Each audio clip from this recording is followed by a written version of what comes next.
গভীর কৌতূহল।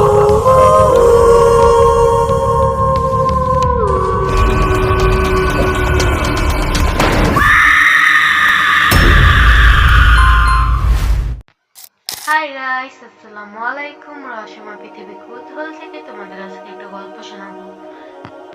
আমাদের এই ছোট্ট জীবনে দামি অর্জন কি আপনারা কি বলতে পারেন?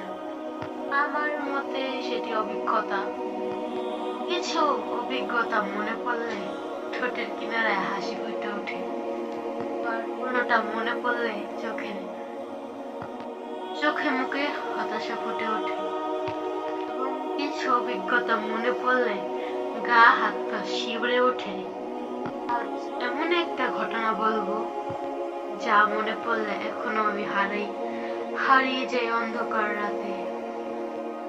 সে সময়টি কি কখনো ফিরে আসবে? এটি নিছক কোনো ঘটনা নয়, এটি সত্যি একটা ঘটনা যা আমার বাবার সাথে ঘটেছিল। সময়টা ছিল 2010 বা 2011 সালে। তখন আমি ক্লাস 1-এ পড়ি, আর আমার আব্বু চাকরির সূত্রে তখন আমরা নীলফামারী জেলার ডুমুর এলাকায় থাকি। সে সময় আমরা বয়সী ছেলে মেয়েদের জন্য রহস্য বয়ের রস প্রসাধন করে মানে আহত আলৌকিক শনিবার সানডে স্পেশাল দেখা। এইসব দেখার জন্য আমার আম্মু আব্বু থেকে কত যে বকা খাইছি। রাতের বেলা বিছানা থেকে পাই নামাইতাম না, এবং একা টয়লেটে যাইতেও ভয় করতো। এখন আমরা যে বাসাতে থাকতাম সেখানে বর্ণনা দিতে গেলে ভাষার এবং বাজার পেছনে কোনো লোকালয় নেই। ঝোপঝাড় জঙ্গলে পুরো পরিপূর্ণ আছিল ওই জায়গাটা। বাজারের পাশে বড় একটি পুকুর, যেখানে আমি বাদেও আরো ছেলে মেয়েদেরকে নিয়ে গোসল করতাম। এবং এখন ঘটনা রাতে আসা যাক। প্রতি রাতের মতো খাওয়া দাওয়া শেষ করে ঘুমাতে যাই। আগেই বলেছিলাম আমি রাতে প্রচুর পরিমাণে ভয় পাইতো আম্মু আব্বুর সাথে। আর তখন রাত কতটা গভীর তা আমি জানি না। ডিম লাইটের আলোকে ঘরময় এক মোহনীয় পরিবেশ সৃষ্টি হয়েছে। হঠাৎ কোনো কিছুর স্পর্শে আমার ঘুম ভেঙে যায়। আমি আবার আবিষ্কার করি যে কেউ একজন তার হাতের আঙ্গুল দিয়ে আমার পায়ে স্পর্শ করতেছে। কোনো কিছু বাবার আগেই আমি উঠা বসে পড়ি, এবং তারপর যা দেখি সেটি আমার এখনো মনে পড়ে। এবং যতদিন বেঁচে থাকবো ততদিনই এই কথাটা মনে পড়বো, আমি ভুলবো না।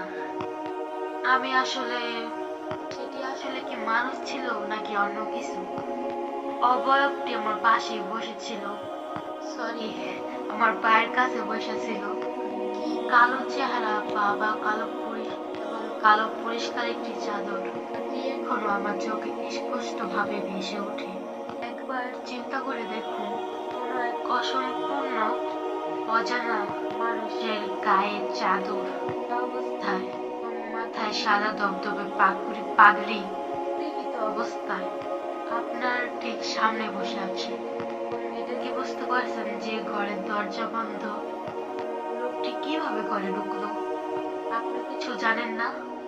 এমন সময় সে আপনার সাথে দেখা করতে এসেছে।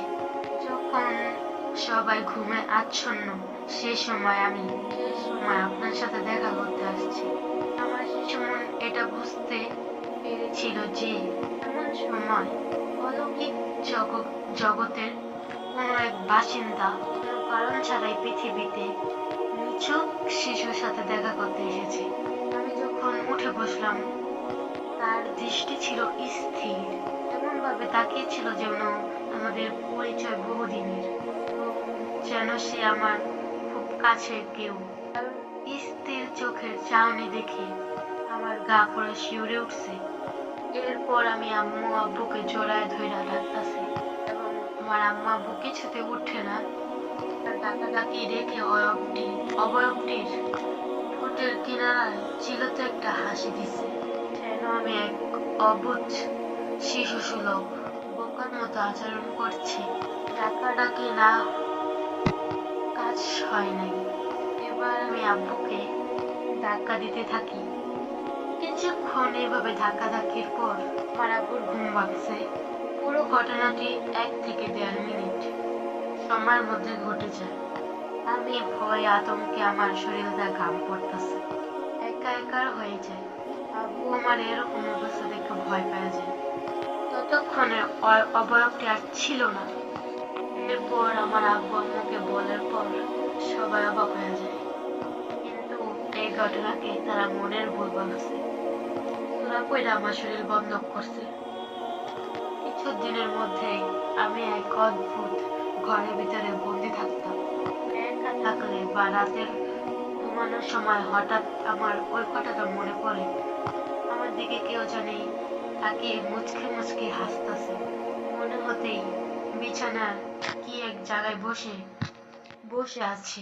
তো এর দ্বিতীয় পার্ট শুনতে চাইলে আপনারা প্লিজ কমেন্ট করবেন এবং রহস্যময় পৃথিবী কৌতূহলটাকে সাবস্ক্রাইব করে রাখবেন। আল্লাহ হাফেজ এবং আমার ভুল ত্রুটিগুলো মাফ করে দিবেন। আল্লাহ হাফেজ।